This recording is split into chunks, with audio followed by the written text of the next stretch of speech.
Vice President Pence and President Zelensky, you testified at your deposition that you saw Ambassador Sondland immediately go over and pull Andrei Yermak aside and have a conversation. Is that right? I mean, it was President Zelensky left the room, Vice President Pence left the room, and in sort of an ante-room, Ambassador Sondland and Presidential Advisor Yermak had this discussion, yes.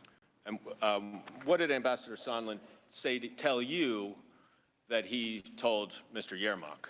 That the Ukrainians would have to have the Prosecutor General make a statement with respect to the investigations as a condition of having the aid lifted. And you testified that you were not comfortable with what Ambassador Sondland had told you. Why not?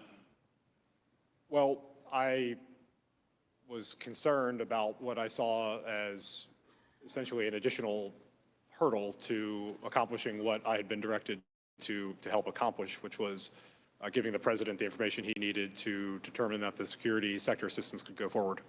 So now there's a whole other wrinkle to it, right? There was the appearance of one based on what Ambassador Sondland represented.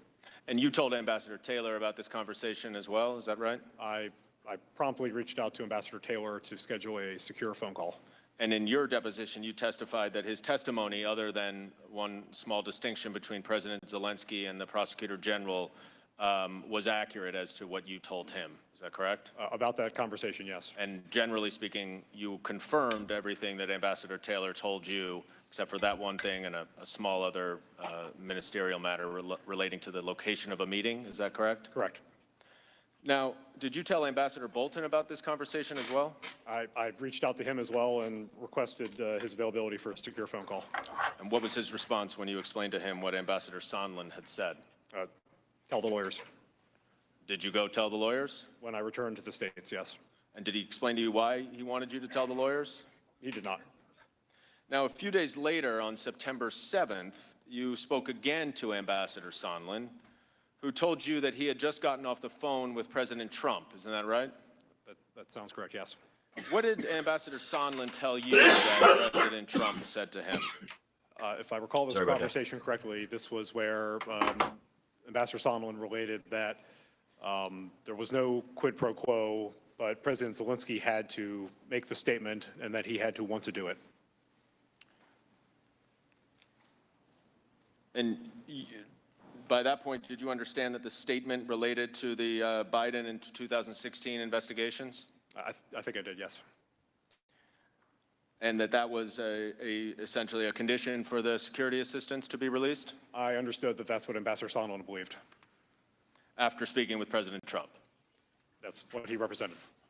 Now, you testified that hearing this information gave you a sinking feeling. Why was that? Well, I believe if we're on September 7, the end of the fiscal year, September 30th, these are one-year dollars, the DOD and the Department of State funds. So we only had so much time, and in fact, because Congress imposed a 15-day notification requirement on the State Department funds, September 7th, September 30th, that really means September 15th, in order to secure a decision from the President to allow the funds to go forward. Did you tell Ambassador Bolton about this conversation as well? I did, yes. And what did he say to you? He said to tell the lawyers. And why did he say to tell the lawyers? He did not explain his direction. But he doesn't tell you to go tell the lawyers because you're running up on the 8-day deadline there, right? Again, I don't know why he directed that, but it seemed reasonable and was consistent with what I was going to do anyway. Right. And you weren't going to go tell them because of that concern, right? You were concerned about what you were hearing Ambassador Sondland relay to you, correct? So just so we're clear, you reported 2 concerning conversations that you had with Ambassador Sondland to the lawyers in early September, in which you understood from him that the president was withholding security assistance as additional leverage to get Ukraine to publicly announce the specific political investigations that President Trump had discussed on the July 25th call. Is that accurate?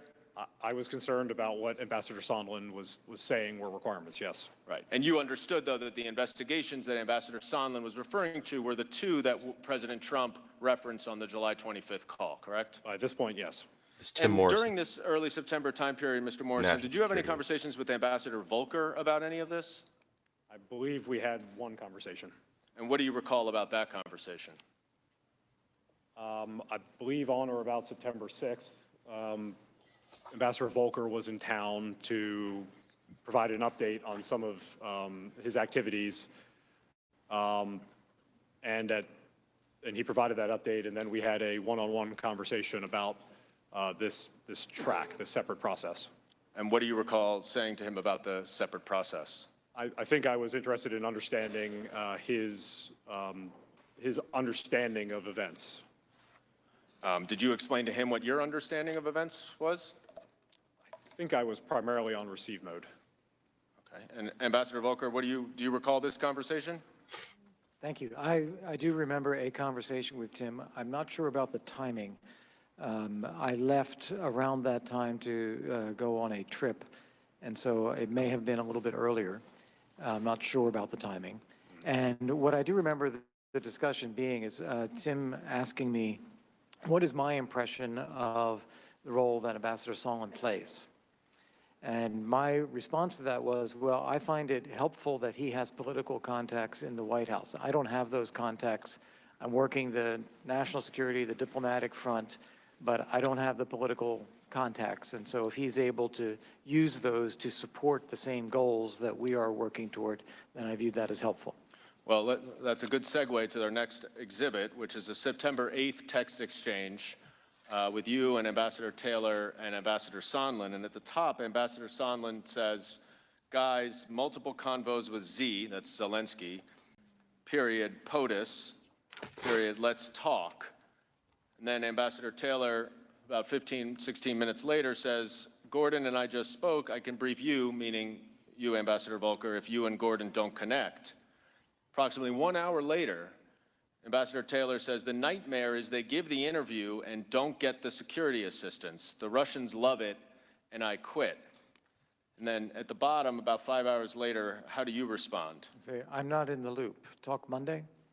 So you were not in the loop in terms of all of these conversations that Ambassador Taylor, Mr. Morrison, Ambassador Sondland were having?